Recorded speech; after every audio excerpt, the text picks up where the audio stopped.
নমস্কার বন্ধুরা, আজ আবারও একটা পিঠে রেসিপি আপনাদের সামনে শেয়ার করতে চলেছি। আপনারা প্রথম থেকে পুরো ভিডিওটা শেষ পর্যন্ত দেখতে থাকুন। ভালো লাগলে একটা লাইক দিয়ে পাশে থাকুন ও বন্ধুদের সাথে শেয়ার করে দিন। আজ বানাবো সিম পিঠে। চলুন তাহলে প্রথমে দেখুন সিম নিয়েছি। এই সিমগুলো কেটে ভালোভাবে ধুয়ে নেব। এখানে সিম আছে 1 কিলো, তার মধ্যে 250 আমি রেখে দিয়েছি। 750 গ্রাম সিম নিয়েছি। এই দেখুন সিমগুলো ভালোভাবে কেটে দেখুন ধুয়ে প্রেসার কুকারের মধ্যে দিয়ে দিয়েছি। সিমটা কাটা আর দেখায় না, তাহলে ভিডিওটা অনেকটা বড় হয়ে যাবে। কাটতে তো কম বেশি সবাই জেনে থাকবেন।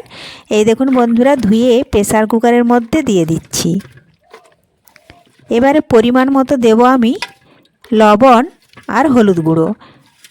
একটু বেশি দিলেও ক্ষতি নেই, যদি একটু বেশি লবণ হলুদ দেওয়া হয় তাহলে যখন পিঠে বানাবো তখন কিন্তু আর হলুদ দেওয়ার প্রয়োজন হবে না, আর লবণও দিতে হবে না।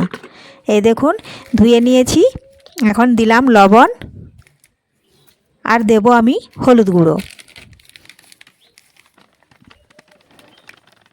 এখন আমি দিয়ে দেব পরিমাণ মতো জল, তাহলে সিমগুলো ভালোভাবে সেদ্ধ হয়। আমি 1 গ্লাস দিলাম, আবারও হাফ গ্লাস মতো দিয়ে প্রেসার কুকারের ঢাকনা বন্ধ করে দেখুন গ্যাস ধরিয়ে বসিয়ে দিয়েছি।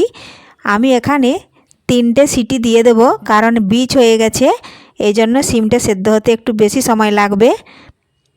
তো দেখুন বন্ধুরা, সিম সেদ্ধ হয়ে গেছে। আমি কিন্তু প্রেসার কুকার থেকে দেখুন জামবাটির মধ্যে ঢেলে নিয়েছি।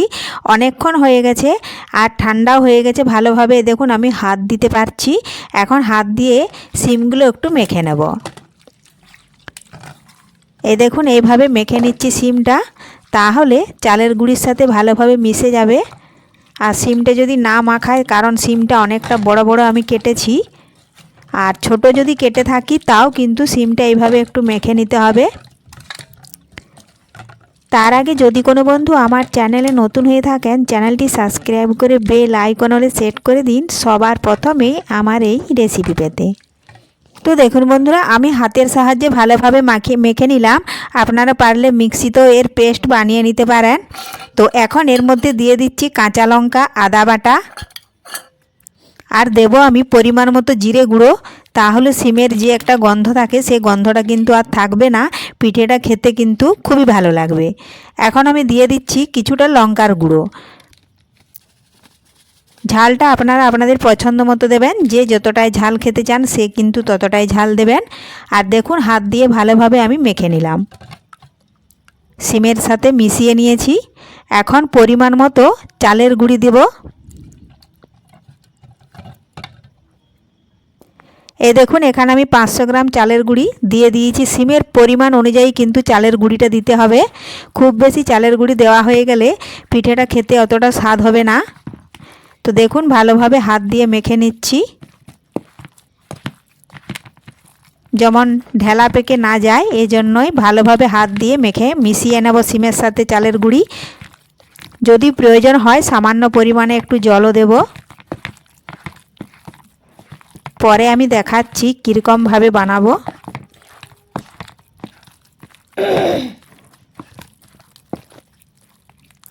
তো দেখুন বন্ধুরা, হাত দিয়ে ভালোভাবে মাখিয়ে নিয়েছি। আর দেখুন ডাবুর মধ্যে নিয়েছি। যদি ঘনটা বেশি হয়ে যায় তাহলে সামান্য পরিমাণে একটু জল দিয়ে দেব। আর এখানে দেখুন কাঠের উনুন জ্বালিয়ে আমি তাওয়া বসিয়ে দিয়েছি। আর এই দেখুন বেগুনের ডাঁটিটা নিয়েছি, সেটা দিয়ে একটু তেল ব্রাশ করে দিলাম। এখন একটু আমি বাটার দিয়ে দিলাম, দিয়ে এখন একটা ছোট তালপাতা নিয়েছি। তালপাতার সাহায্যে দেখুন এইভাবে পাতলা পাতলা করে বেলে নিচ্ছি। এই সময় কিন্তু উনুনের আঁচটা খুব বেশিও দেওয়া যাবে না আর খুব কমও দেওয়া যাবে না। খুব বেশি দেওয়া হলে নিচের দিকটা পুড়ে যাবে, আর খুব আস্তে দিলে কিন্তু পিঠেটা ভালোভাবে হবে না। দেখুন বেলে নিয়েছি। এখন একটা থালা চাপা দিয়ে কিছুক্ষণ আমি রেখে দেব। এইভাবে থালা চাপা দিয়ে দিলে তাহলে পিঠেটা কিন্তু খুব সহজে উঠে যায়। এই দেখুন থালাটা কিছুক্ষণ পরে আমি সরিয়ে দিচ্ছি, আর খুরপিটা দিয়ে একটু সাইডগুলো ছাড়িয়ে নেব। তো তার আগে দেখুন আবার ওই বেগুনের ডাঁটায় করে দেখুন তেল কিছুটা নিয়ে ওপরে এইভাবে দিয়ে দিচ্ছি। আপনারা পারলে এটা ব্রাশেও দিতে পারেন। এই দেখুন এইভাবে তেল দেওয়া হয়ে গেছে। এখন খুরপি দিয়ে সাইডগুলো একটু আমি ছাড়িয়ে নেব।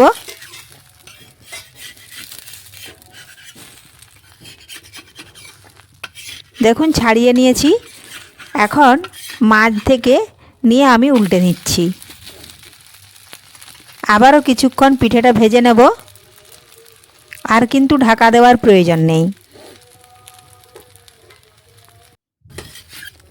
তো দেখুন বন্ধুরা, কিছুক্ষণ ভাজা হয়ে গেছে। এখন আমি আবারও উল্টে আপনাদেরকে দেখাচ্ছি। দেখুন কি সুন্দর পিঠেটা ভাজা হয়ে গেছে। এখন এটা রেখে দিচ্ছি। এইভাবে দেখুন আবারও একটা পিঠে মেলে নেব। তার জন্য দেখুন তাওয়াটা পরিষ্কার করে নিলাম, একটু লেগেছিল। আবারও কিন্তু ওই বেগুনের ডাঁটায় করে দেখুন তেল ব্রাশ করে নিচ্ছি। দিয়ে আবারও এক ডাবু আমি দেখুন দিয়ে দিয়েছি চালের গুঁড়িটা। এখন আবারও সে একই রকমভাবে তাল পাতার সাহায্যে দেখুন এইভাবে পাতলা করে গোলভাবে বেলে নিচ্ছি। আর এই সিম পিঠে কিন্তু খেতে খুবই ভালো লাগে।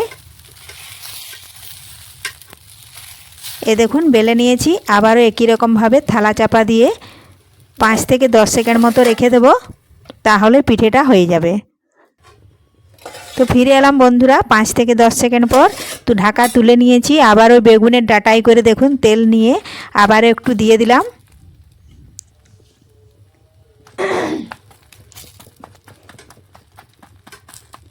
তেল দেওয়া হয়ে গেছে। এখন খুরপি দিয়ে আবারও সাইডগুলো একটু ছাড়িয়ে নেব। এই দেখুন এই পদ্ধতিতে ছাড়িয়ে নিচ্ছি। চারিপাশটা ছাড়ানো হয়ে গেলে দেখুন এখন মাঝে খুরপিটা দিয়ে উল্টে নেব। এই দেখুন উল্টে নিয়েছি। আবারও কিছুক্ষণ ভাজে নেব।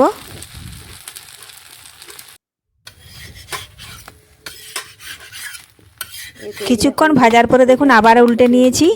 দুটো পিঠে হয়ে গেল ভাজা। এই পদ্ধতিতে আমি সমস্ত রকম পিঠেগুলো ভেজে নেব। আর আপনারাও বাড়িতে খুব সহজেই দেখুন সিম পিঠে বানিয়ে নিতে পারবেন মাটির উনুনে কাঠের আঁচে।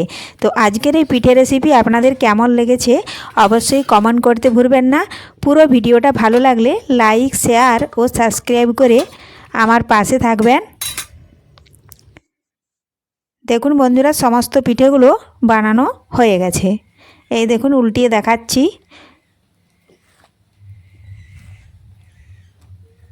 এটা এখন আপনারা খেজুর গুড়, শীতের সময় যে খেজুর গুড় পাওয়া যায়, খেজুর গুড় দিয়েও খেতে পারেন কিংবা মিষ্টি দিয়েও খেতে পারেন। অসাধারণ লাগে সিম পিঠে খেতে।